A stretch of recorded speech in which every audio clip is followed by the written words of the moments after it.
Hello बच्चों, आपका स्वागत है हमारे चैनल स्टडी विद प्रेम में। और आज की इस वीडियो में हम कक्षा 9 विज्ञान के अध्याय नंबर 1 जिसका नाम है हमारे आसपास के पदार्थ, और इस वीडियो में इसके सारे इम्पोर्टेंट ऑब्जेक्टिव के आंसर को देखने वाले हैं। आप लोग इस वीडियो को लास्ट तक जरूर देखिएगा। चलिए हम लोग ऑब्जेक्टिव नंबर 1 को स्टार्ट करते हैं। तो यहाँ पर ऑब्जेक्टिव नंबर 1 क्या है, तो पहले हम लोग इसका क्वेश्चन पढ़ लेते हैं। ठीक है, तो इसका क्वेश्चन है निम्न में से कौन पदार्थ है।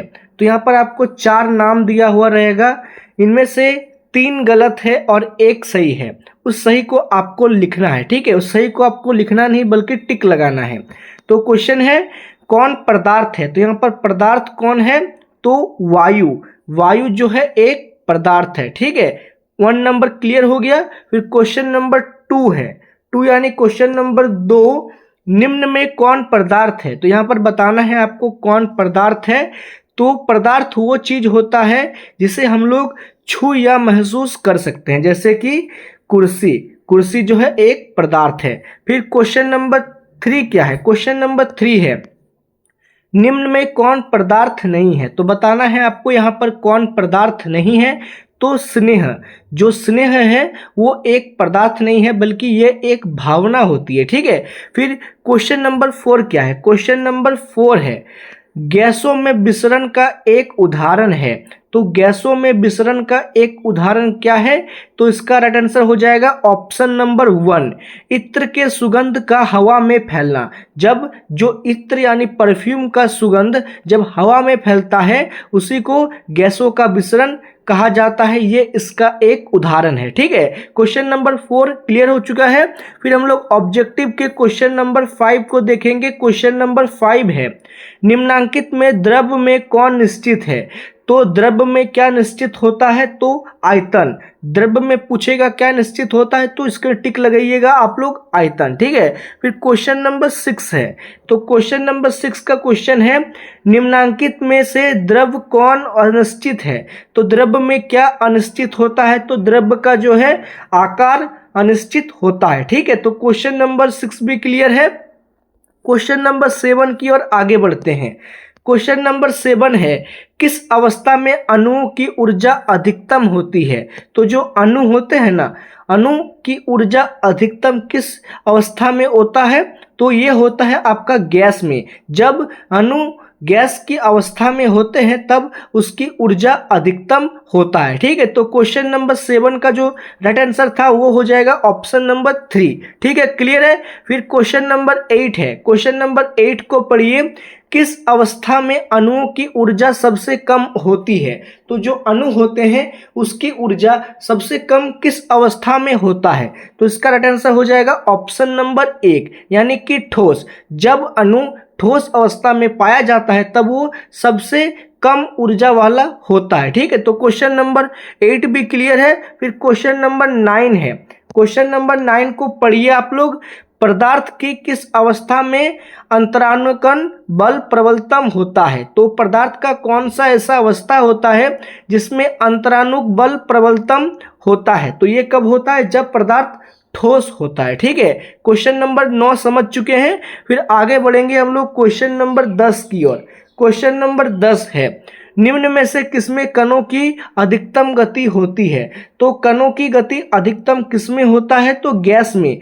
जब कण गैस के रूप में होते हैं तब उनकी गति अधिकतम होता है। ठीक है, क्वेश्चन नंबर 10 क्लियर है। आगे बढ़ेंगे क्वेश्चन नंबर 11 की ओर। तो क्वेश्चन नंबर 11 है जल का क्वथनांक है। तो जल का क्या क्वथनांक होता है, तो जल का क्वथनांक याद रखिएगा 100 डिग्री सेल्सियस। क्या होता है, 100 डिग्री सेल्सियस। फिर क्वेश्चन नंबर 12 है शुद्ध जल का क्वथनांक होता है। तो शुद्ध जल का क्वथनांक कितना होता है, तो 373 केली। क्या है, 373 केल्विन। ठीक है, ये शुद्ध जल का क्वथनांक होता है। क्वेश्चन नंबर 13 आगे है। क्वेश्चन नंबर 13 का प्रश्न है बर्फ का गलनांक है। गलनांक का अर्थ होता है जिसमें वो गलना आरंभ कर दे। ठीक है, तो बर्फ का गलनांक है आपका 0 डिग्री सेल्सियस। बर्फ 0 डिग्री सेल्सियस में जमना और गलना शुरू हो जाता है। ठीक है, क्वेश्चन नंबर 13 क्लियर है। इसका राइट आंसर हो जाएगा ऑप्शन नंबर 3। ठीक है। फिर इसके बाद क्वेश्चन नंबर 14 है। क्वेश्चन नंबर 14 का पहले आप लोग इसका क्वेश्चन पढ़िएगा। बर्फ का गलनांक होता है, तो बर्फ का गलनांक कितना होता है? तो ये होता है 273 केल्विन। कितना होता है? 273 केल्विन। तो इसका सही उत्तर हो जाएगा ऑप्शन नंबर 2, याद रखिएगा। फिर क्वेश्चन नंबर 15 है। क्वेश्चन नंबर 15 का क्वेश्चन है 300 किल्विन तापक्रम बराबर है, तो 300 किल्विन तापक्रम किसके बराबर होता है? तो ये बराबर हो जाता है आपका 27 डिग्री सेल्सियस। किसके? तो ये 27 डिग्री सेल्सियस के बराबर हो जाता है। फिर क्वेश्चन नंबर 16 है। क्वेश्चन नंबर 16 का प्रश्न है 573 किल्विन तापक्रम बराबर है, तो 573 किल्विन तापक्रम किसके बराबर होता है? तो ये बराबर होता है आपका 300 डिग्री सेल्सियस के। इसको भी आप लोग याद रखिएगा, ठीक है। फिर क्वेश्चन नंबर 17 है। 17 नंबर क्वेश्चन है 25 डिग्री सेल्सियस तापक्रम बराबर होता है, तो 25 डिग्री सेल्सियस तापक्रम किसके बराबर होता है? तो ये बराबर होता है आपका 298 केल्विन। तो क्वेश्चन नंबर 17 का सही उत्तर हो जाएगा ऑप्शन नंबर 3, ठीक है। फिर क्वेश्चन नंबर 18 है 373 डिग्री सेल्सियस तापक्रम बराबर होता है, जब तापक्रम कितना हो? 373 डिग्री सेल्सियस, तो किसके बराबर होता है? तो बराबर होता है 646 केल्विन के। किसके? 646 केल्विन के। ऑप्शन नंबर 2 इसका सही उत्तर हो जाएगा, ठीक है। क्वेश्चन नंबर अर्थात ऑब्जेक्टिव नंबर 18 समझ चुके हैं आप लोग। कोई दिक्कत समस्या परेशानी हो तो आप लोग कमेंट जरूर कीजिएगा, ठीक है। फिर क्वेश्चन नंबर 19 है। क्वेश्चन नंबर 19 का प्रश्न है गरम भोजन या इत्र की गंध दूर तक किस कारण से फैल जाता है? तो जो गरम भोजन या इत्र होता है ना, उसका सुगंध आप लोग नोटिस किए होंगे बहुत दूर तक फैल जाता है। इसके पीछे क्या कारण होता है? तो इसके पीछे कारण होता है विसरण का। विसरण के द्वारा ही उसका गंध बहुत दूर तक फैल जाता है, ठीक है। तो क्वेश्चन नंबर 19 समझ चुके हैं। फिर क्वेश्चन नंबर 20 है। क्वेश्चन नंबर 20 का प्रश्न है 0 डिग्री सेल्सियस पर जल की भौतिक अवस्था क्या होती है? जब तापमान 0 डिग्री सेल्सियस होता है तब जल का भौतिक अवस्था क्या होता है? तो ठोस, अर्थात जल क्या बन जाता है? तो जल बर्फ के रूप में आ जाता है, ठीक है। तो 20 नंबर क्लियर है। ऑप्शन नंबर 4 इसका सही उत्तर हो जाएगा। आगे बढ़ेंगे हम लोग क्वेश्चन नंबर 21 की ओर। तो क्वेश्चन नंबर 21 है कप की अपेक्षा प्लेट में चाय का तापमान होता है, तो कप की अपेक्षा जो है प्लेट में चाय का तापमान क्या होता है? तो कम होता है, ठीक है। तापमान क्या हो जाएगा? कम हो जाएगा। 21 नंबर क्लियर है। फिर क्वेश्चन नंबर 22 नंबर का क्वेश्चन पढ़िए आप लोग ध्यान से। 250 डिग्री सेल्सियस पर जल की भौतिक अवस्था क्या होती है? तो 250 डिग्री सेल्सियस पर जो है जल का भौतिक अवस्था होता है गैसीय। जब अगर हम लोग किसी जल को 250 डिग्री सेल्सियस पर उबालते हैं तो जल क्या बन जाएगा? भाप बन जाएगा, ठीक है। गैस बन के उड़ जाएगा। गैस। क्वेश्चन नंबर 23 क्या है?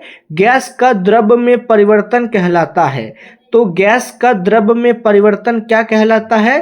तो संघनन कहलाता है। इसको क्या कहते हैं? तो संघनन कहते हैं, ठीक है।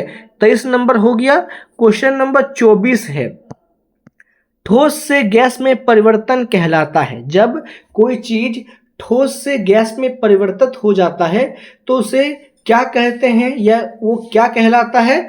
तो वो कहलाता है ऊर्ध्वापातन। क्या कहते हैं उसको ऊर्ध्वापातन कहते हैं, ठीक है। तो 24 नंबर क्लियर है। फिर क्वेश्चन नंबर 25 है। 25 नंबर का प्रश्न है द्रव से वाष्प बनने की क्रिया कहलाती है। जब कोई चीज द्रव से वाष्प बनती है तो उसे क्या कहते हैं? तो उसे कहा जाता है वाष्पन। क्या कहते हैं उसे वाष्पन कहा जाता है, ठीक है। फिर क्वेश्चन नंबर 26 है। 26 नंबर का प्रश्न है 25 डिग्री सेल्सियस पर जल की भौतिक अवस्था क्या होती है? तो जब जल 25 डिग्री पर होगा तो जल का भौतिक अवस्था क्या होगा? तो द्रव्य।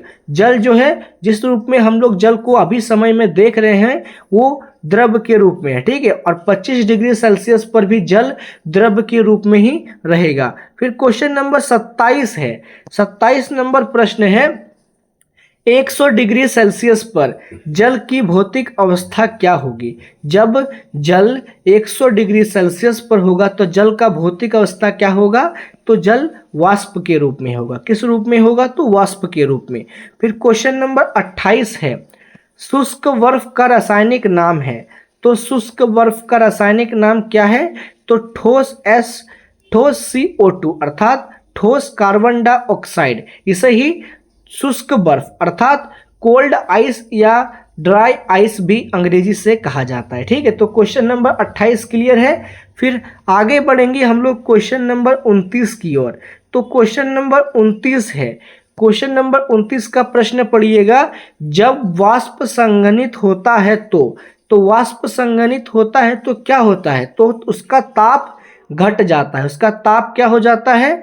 घट जाता है। ठीक है, तो 29 नंबर का राइट आंसर क्या हो जाएगा? Option number 4। और क्वेश्चन नंबर 30 है, क्वेश्चन नंबर 30 को पढ़िए, निम्नांकित में कौन कपड़ा गर्मियों के समय में अधिक आरामदेही होता है? तो गर्मी के दिनों में कौन अधिक आरामदेही होता है? तो सूती का कपड़ा। कौन सा कपड़ा? तो सूती का कपड़ा। ठीक है, क्वेश्चन नंबर 31 की ओर आगे बढ़ेंगे। क्वेश्चन नंबर 31 है, निम्न में से किसके कारण गर्मियों में घड़े का जल ठंडा होता है? तो गर्मियों में घड़े का जल ठंडा होता किसके कारण से है? तो वाष्पीकरण के कारण से। ठीक है, क्वेश्चन नंबर 31 क्लियर है। फिर क्वेश्चन नंबर 32 की ओर आगे बढ़ते हैं। क्वेश्चन नंबर 32 का आप लोग प्रश्न एक बार पढ़िए, ताप का एसआई मात्रक क्या है? ये क्वेश्चन बहुत ज्यादा महत्वपूर्ण क्वेश्चन है। ये क्वेश्चन कई बार आपके एग्जाम में आ चुका है। ताप का एसआई मात्रक पूछेगा तो क्या लिखिएगा? केल्विन। क्या हो जाएगा? केल्विन, अर्थात ऑप्शन नंबर 3 जो है ये इसका राइट आंसर हो जाएगा। तो क्वेश्चन नंबर जो 32 है ये भी क्लियर हो चुका है। क्या होगा इसका आंसर? आप लोग देख समझ और लिख चुके होंगे। फिर आगे बढ़ते हैं हम लोग क्वेश्चन नंबर 33 की ओर। गुप्त ऊष्मा का मात्रक है। तो गुप्त ऊष्मा का मात्रक क्या होता है? तो केजी किलोग्राम। क्या होता है? केजी बटा किलोग्राम, ये इसका मात्रक होता है। 33 नंबर क्लियर है। और इन सभी क्वेश्चन को आप लोग अपनी कॉपी में जरूर लिखिएगा, जिससे एग्जाम के टाइम में आपको किसी प्रकार का कोई दिक्कत, समस्या, परेशानी ना हो। ठीक है, क्वेश्चन नंबर 34 है। क्वेश्चन नंबर 34 को पढ़ेंगे हम लोग, निम्न में सबसे अधिक संपीड़िय कौन है? तो सबसे अधिक संपीड़िय कौन होता है? तो गैस होता है। ठीक है, 34 नंबर समझ चुके हैं। ऑप्शन नंबर 3 इसका सही उत्तर होगा। फिर 35 नंबर का प्रश्न है, एक कैलोरी बराबर होता है। तो एक कैलोरी किसके बराबर होता है? तो ये बराबर होता है 4.18 जूल। एक कैलोरी किसके बराबर होगा? तो 4.18 जूल के। 35 नंबर समझ चुके हैं। फिर क्वेश्चन नंबर 36 है। क्वेश्चन नंबर 36, बर्फ के गलन की गुप्त ऊष्मा होती है। तो बर्फ के गलने की गुप्त ऊष्मा क्या होती है?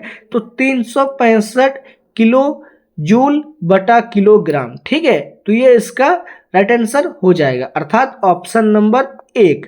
क्वेश्चन नंबर 37 है, द्रव के वाष्पन की गुप्त ऊष्मा होती है।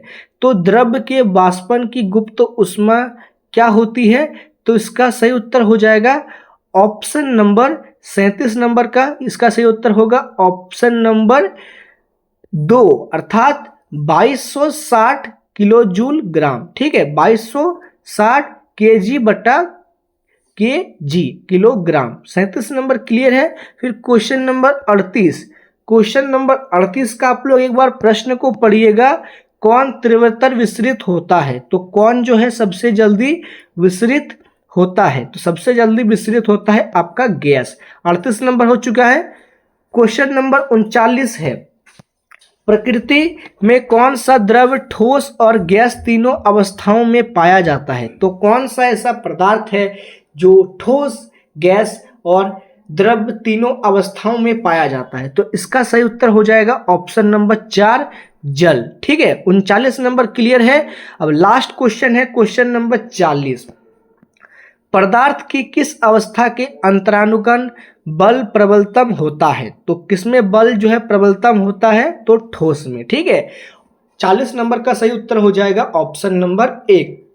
और इसी के साथ हमने इस चैप्टर के जितने भी सारे इंपॉर्टेंट ऑब्जेक्टिव क्वेश्चन थे जो आपके एग्जाम में आने के पूरे पूरे चांस रखते हैं उन सभी को देख लिया है। अगर आपको वीडियो पसंद आए तो आप इस वीडियो को लाइक कीजिए, हमारे चैनल को सब्सक्राइब कीजिए। मिलते हैं आपके साथ किसी नेक्स्ट वीडियो में। जय हिंद, जय भारत।